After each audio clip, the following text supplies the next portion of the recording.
அனைவருக்கும் வணக்கம். உங்கள் சேலம் மதுரகாளி மாதா பேசுகிறேன். இந்த ஓன் வாய்ஸ் இருக்குன்னா, முன்ன நிர்வாகம் வேற மாதிரி இருந்துச்சு. கோவிலில் சில சில தப்புகள் நடந்துச்சு. எல்லாம் திருத்தி கண்டுபிடிச்சி எல்லாத்தையுமே ஒழுங்கு பண்ணி இன்னைக்கு கோயில் நிர்வாகத்தை மாற்றிட்டாரு. அதனால கோவில் முன்ன மாதிரி இப்போ கிடையாது. கோவில் ரொம்ப சீரும் சிறப்புமாக நல்ல முறையாக போயிட்டு இருக்கு. எங்களுடைய கோவில் ஜனங்க வந்துட்டு தான் இருக்காங்க. அருள்வாக்கு பார்த்துட்டு தான் இருக்கோம். ஏன்னா கொஞ்ச நாள் வீடியோ வரல எல்லா மக்களும் கேட்டிருந்தாங்க. வீடியோ எடுக்கிற தம்பிக்கு கொஞ்சம் உடம்பு சரியில்லை. அதனால நாங்கள் வீடியோ எங்களால் போட முடியல. அதனால கொஞ்சம் வீடியோ தாமதமாக கோயில் எப்பயும் போல டெய்லி வாக்கு ஓடிட்டு தான் இருக்கு. எப்பயும் போல 3 நாள் வாக்கு வைக்க சொல்லிட்டாங்க. டெய்லியும் வச்சு உடம்பு கெடுததுனால 3 நாள் வாக்கு வைக்க சொல்லிட்டாங்க. செவ்வாய்க்கிழமை, வெள்ளிக்கிழமை, ஞாயிற்றுக்கிழமை 3 நாள் வாக்கு இருக்கு. அதை பத்தி யாரும் ஒன்றும் வருத்தப்பட வேணாம். இருந்தா மக்களால் இருந்தா 20 பேர் தான் மக்களால் இருந்து பார்த்துட்டு கூட போகலாம். ஒன்றும் பிரச்சனை இல்லை. பழைய மாதிரி கொண்டு வந்துட்டாங்க. பழைய மாதிரி 3 நாள் தான் வாக்கு. செவ்வாய் புதன் வாக்கு இல்லை. கோயிலில் கூட்டம் 2 நைட்டு தான் இருக்கு. ஒரு நைட்டு வீட்டில் படுத்துட்டு நேற்று லீவு.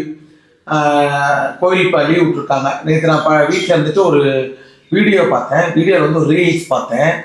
உடுக்கடிக்கவே தெரியல. ஒரு லேடிக்கு உடுக்கடிக்கவே தெரியல. அவங்க உடுக்கடிச்சிட்டு என்ன மாதிரி ஆக்ஷன் பண்ணிட்டு என்ன மாதிரி பண்ணாங்க. நான் கோவில் லைசன்ஸ் எடுத்து வச்சிருக்கேன். எங்களோட கோவில் அறக்கட்டளையில் இருக்கு. இந்த உடுக்கு அடிக்கிறது கூட ஒரு குரு இருக்கிறாங்க. நாங்கள் முன்னோர் காலத்துல அருள்வாக்கு பார்த்தவங்க. எங்களுக்கு யாரும் அருள்வாக்கு சொல்ல முடியாது. நாங்கள் தான் மற்றவங்களுக்கு அருள்வாக்கு சொல்ல முடியும். இந்த மாதிரி ஒரு இன்ஸ்டால சின்ன ஒரு வீடியோ பார்த்தேன். நான் எப்படி இருக்கணும், நான் என்னென்ன முறையில செய்யணும் அதெல்லாம் அவங்க பார்த்து அப்படியே காப்பி அடிச்சு செய்றாங்க. முதல்ல சொந்த காலில் நின்று ஒருத்தங்க எப்படி ஒர்க் பண்றாங்க பார்த்துட்டு காப்பி அடிச்சு சாமி சொல்றது பேரு சாமி சொல்றது இல்ல. தன்னை சுய பக்தியில வாக்கு சொல்லணும். அதுதான் அருள்வாக்கு. கேட்டு சொல்றது என்ன அருள்வாக்கு? நீ இந்த மாதிரி பிரச்சனைக்கு ஜாதகத்தை பார்த்தாவே தொட்டு ஜாதகத்தை பார்த்தாவே தெரிஞ்சுக்கணும். அதுதான் அருள்வாக்கு. அது முதல்ல தெரிஞ்சுக்கணும் மக்கள். ஒன்னாச்சா. ரெண்டாவது இன்னொரு விஷயம், பழமொழி சொல்லுவாங்க. இப்ப இந்த விஜய் சொல்லிட்டு இருக்காங்களே, நீங்க ஆட்சிக்கு வந்ததுக்கு அப்புறம் தான் உயிர் போனுச்சு, நீங்க ஆட்சிக்கு வந்தப்ப தான் நிறைய பேர் சாவுறாங்க, நீங்க ஆட்சிக்கு வந்ததுக்கு அப்புறம் இப்படி ஆகுது அப்படி ஆகுதுன்னு சொல்றாங்க. யார் ஆட்சி வந்தாலும் சாவுறவங்க செத்துட்டு தான் இருப்பாங்க. அதை விஜய் மேலேயோ மற்ற அரசியல்வாதி மேலேயோ பழி போறது மகாபலி தப்பு இல்லையா? அதை முதல்ல கொஞ்சம் உணரணும். அவங்கவுங்க இடத்துல பார்த்தா தான் தெரியும். இப்போ விஜய் இடத்துல முதலமைச்சர் தலைவர் விஜய் இடத்துல பார்த்தா தான் தெரியும் அவர் படுற கஷ்டம் என்னன்னு, அவர் பண்ற வேலைகள் என்னன்னு. யாரும் வீட்டுல உட்காந்து நம்ம சோறு போறதில்லை. அவராது டெய்லி ஆபீஸ்ல போய் கைட்டு போட்டு நிர்வாகத்தை பாக்குறாரு. சோ ஒருத்தரை குறைச்சி மதிப்பிட்டு யாரும் பேச வேணாம். எந்த கட்சிக்காரனா இருந்தாலும் நான் உங்களுக்கு சப்போர்ட் பண்ணுவேன். ஏன்னா இன்னைக்கு தமிழகத்துல யாரும் தமிழகத்தை கொண்டு வந்து நல்ல முறையை வச்சிருக்காங்களோ அவங்களுக்கு நான் சப்போர்ட் பண்ணிட்டு தான் இருக்கேன் வீடியோ மூலியமா. கண்டிப்பா இந்த தடவை அவர் முதலமைச்சரா இருக்காரு, அவருக்கு நான் சப்போர்ட் பண்ணிட்டு தான் இருக்கேன். ஏன்னு கேட்டா அவரை பத்தி நான் ஒரு சின்ன ஒரு ரீல்ஸ்ல பார்த்தேன். என்னங்கிறாங்க, நீ வந்ததுக்கு அப்புறம் தான் கோயில்ல இருந்துட்டாங்க, அங்க இருந்துட்டாங்க, இங்க இருந்துட்டாங்க. ஏன் அப்ப மத்தவங்க யாரும் ஆட்சியில் இருக்கும்போது, முன்னோர்களுக்காக ஆட்சியில் இருக்கும்போது யாரும் இறக்கலையா? யாருக்கு எதுவும் ஆகலையா?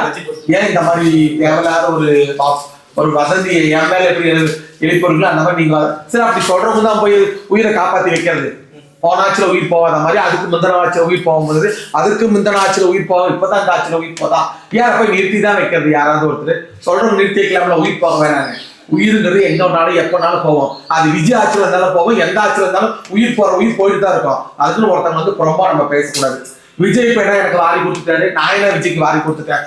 சோ தமிழகம் நல்லா இருக்கு, ஒரு பாதுகாப்பு கிடைச்சிருக்கு. இப்ப பெண்களுக்கு நல்ல ஒரு பாதுகாப்பா அமைச்சிருக்காங்க. டாஸ்மாக் கடையை மூடி இருக்காங்க. இப்ப பெண்கள் வீட்டுல அடுப்பெரியுது. அதை முதல்ல கொஞ்சம் எல்லாரும் யோசனை பண்ணுங்க.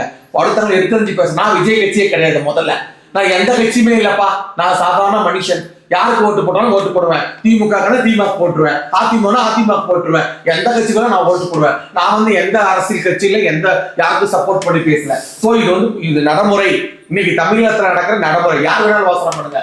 சும்மா ஏதாவது ஒரு குற்றம் ஒரு மனுஷன் சொல்லிக்கிட்டே இருக்க கூடாது. அவர் அதை கேரே பண்ணிக்கல, இனிமேல் கேர் பண்ண போறது இல்லை. தனி ஒரு மனிதரா நின்று தனியா ஒரு கோட்டையை கட்டிட்டாங்க. அது பெரிய சிரமம். மதுரமா நின்று தனியா இந்த கோயிலை வாங்கி ஒரு திருநங்கையா கோயில் அமைச்சு அருள்வாக்கு சொல்றது சாதாரண விஷயம். அந்த மாதிரிதான் அவங்களும் முதல்ல ஒவ்வொருத்தவங்க உணர்வுகளை முதல்ல புரிஞ்சுக்கிங்க, ஒவ்வொருத்தவங்களுடைய தன்மைகளை முதல்ல புரிஞ்சுக்கிங்க. அப்புறமேல அவங்க பத்தி தப்பா வேலை வச்சு பேசுறது அப்புறமேல் பேசுங்க. எனவே இதனுடைய வேண்டுகோள் கூட, கோயில் அருள்வாக்கு போயிட்டு இருக்கு. என் சேனலுக்கு சப்போர்ட் பண்றாங்க. இனிமேல் ரெகுலரா வீடியோ வந்துட்டு இருக்கும். அந்த வீடியோவை பார்க்கலாம். ஆன்மீக சேனலுக்கு சப்போர்ட் பண்ண அனைத்து நல்லவங்களுக்கும் மிக்க நன்றி.